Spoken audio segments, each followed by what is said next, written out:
যে সমস্ত বন্ধুরা ফার্মে মুরগি পালন করছেন তারা অবশ্যই ডিমের জন্যই করছেন। তো আমরা আজকে বোঝার চেষ্টা করব যে ফার্মে মুরগি ডিম পাড়ার আগের যে লক্ষণগুলো এবং ডিম পাড়ার পরের লক্ষণগুলো কী কী হতে পারে, এবং ডিম পাড়া অবস্থায় আপনার ফার্মে মুরগি কী কী অসুখ বিসুখে আক্রান্ত হতে পারে, এবং আপনি কিভাবে বুঝবেন যে আপনার ফার্মে মুরগি অসুস্থ হয়েছে। তার অবশ্যই কিছু লক্ষণ তো প্রকাশ পাবে তাদের উপরে, তাই না? তো সেটাও আমরা বোঝার চেষ্টা করব এবং সেটা কিভাবে মোকাবেলা করবেন সেই ব্যাপারেও আলোচনা করার চেষ্টা করব। পুরো ভিডিও জুড়ে থাকার চেষ্টা করবেন।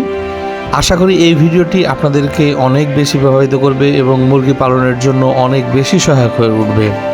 আবার সর্বশেষ আমরা এটা আলোচনা করব যে ফার্ম মুরগিকে কী ধরনের খাবার দিলে বেশি ডিম পাবেন আপনি। তো চলুন দেরি না করে ভিডিও শুরু করি। তবে ভিডিও শুরু করার আগে এখনও বলি, যে সমস্ত বন্ধুরা আমার এই চ্যানেলটিকে সাবস্ক্রাইব করেননি তারা অবশ্যই এই ভিডিওর পরে সাবস্ক্রাইব করবেন, লাইক করবেন যদি ভিডিওটা আপনাকে ভালো লাগে, এবং আরও বেশি ভালো লাগে অবশ্যই আপনি শেয়ার করবেন। ফার্মে মুরগির ডিম পাড়ার আগের লক্ষণগুলো আমরা জেনে নেওয়ার চেষ্টা করি। ফার্মে মুরগি সাধারণত 4 থেকে 5 মাস বয়সে ডিম পাড়ে। এটা আপনারা হয়তো যারা পালন করছেন তারা জেনে শুনেই পালন করছেন। ডিম পাড়ার আগে কয়েকদিনের মধ্যে মুরগির যে লেজের নিচের যে মলদারের যে চারপাশ, সেটা লালাভ মানে রক্তের মতো প্রায় লালের ভাব দেখা যাবে, যা রক্ত সঞ্চালন বেড়ে যাওয়ার প্রতীক। আপনি 5 মাস পরেই কিন্তু আপনি এটা বুঝতে পারবেন বা চেক করার চেষ্টা করবেন।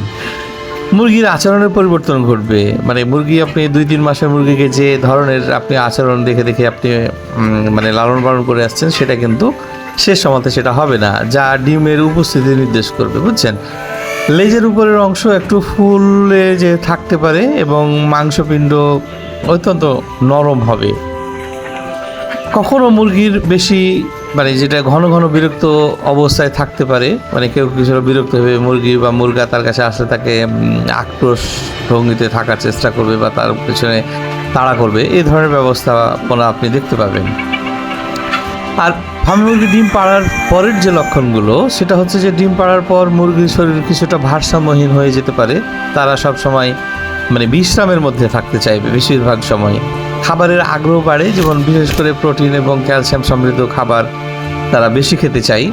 ডিম পাড়ার পর মুরগির মাঝে মাঝে মানে শীতের মতো দিনে যেহেতু বেশি সময় আপনার বিশ্রামের মধ্যেই থাকার চেষ্টা করবে।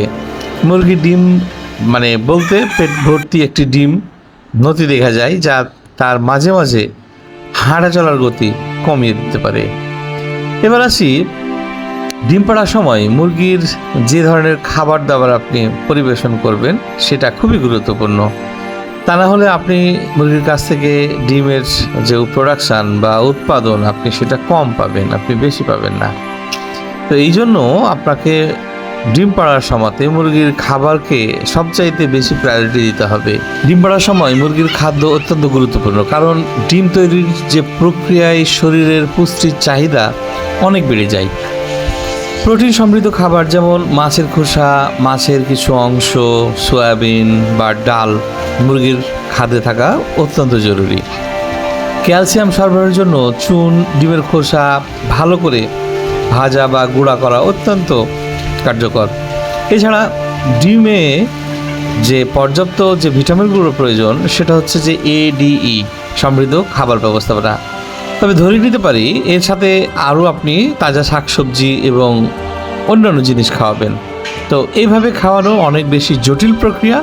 এই জন্য আপনাকে কি করতে হতে পারে, কি করলে আপনার জন্য বেশি ভালো, সেটা আসুন আমরা জেনে নেওয়ার চেষ্টা করি।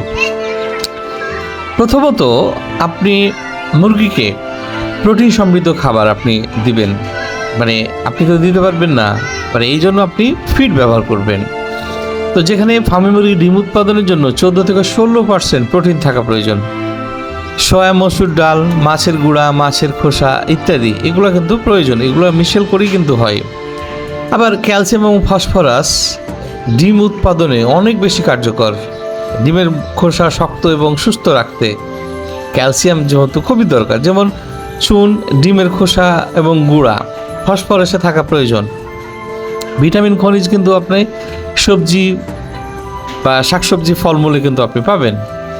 এই জন্য আপনি লেয়ার ফিড বা লেয়ার 1 ফিডটাই আপনি ব্যবহার করবেন, যে কোনো ব্র্যান্ডের হতে পারে, এবং সেটাতে যথেষ্ট পরিমাণে সমস্ত কিছু দিয়েই কিন্তু তৈরি করা থাকে। এটা আপনি কখন ব্যবহার করবেন? যখন আপনার মুরগির ডিম পাড়তে শুরু করেছে তখনই। এবং সর্বোপরি সবচাইতে যেটা গুরুত্বপূর্ণ সেটা হচ্ছে যে আপনার মুরগিকে পরিষ্কার পানি আপনি সরবরাহ করবেন। পরিষ্কার পানি সরবরাহ না করলে কিন্তু আপনার মুরগি ভালো থাকবে না, কিছুদিন পরে অসুস্থ হয়ে যাবে। ফার্মি মুরগি যেহেতু সাধারণত 5 থেকে 6 মাসের মধ্যেই ডিম পাড়া শুরু করে, এই জন্য বছরে আপনি 280-টির ওপরে, প্রায় 300-টির কাছাকাছি আপনি তাদের কাছ থেকে ডিম পাবেন। এবং একটানা যেহেতু এটা ডিম দিতে সক্ষম, তাই দেশির মুরগির থেকে এই মুরগি ডিম পাড়ার ক্ষেত্রে অনেক বেশি ভালো। সংক্ষেপে বলি, যেহেতু প্রোটিন, ক্যালসিয়াম, ভিটামিন এবং খনিজ সমৃদ্ধ, এটা পরিকল্পিত একটা ব্যাপার মুরগির কাছ থেকে ডিম নেওয়ার জন্য। এই জন্য এই বিষয়গুলো আপনাকে মনে রাখতে হবে যে তাকে কি কি খাবার দাবার খাওয়াতে হতে পারে। এবং এবার আসি আমরা যে মুরগির অসুখ বিসুখ হলে আমরা আসলে কিভাবে বুঝবো এবং কিভাবে তার যত্ন নেব। মুরগির অসুখের যে লক্ষণগুলো সেটা হচ্ছে যে মুরগির আচরণ দ্রুত পরিবর্তন হবে, খাবারে অনীহা তৈরি হবে এবং কম সক্রিয়তা, চোখ লাল এবং ফোলা, নিঃশ্বাসের সমস্যা, ডিম দেওয়া থেকে বিরতি, মানে ডিম আপনার কম দিতে থাকবে। এগুলো দেখলে আপনি বুঝবেন যে মুরগির সমস্যায় পড়ে গেছে বা ডিমের উৎপাদন কম।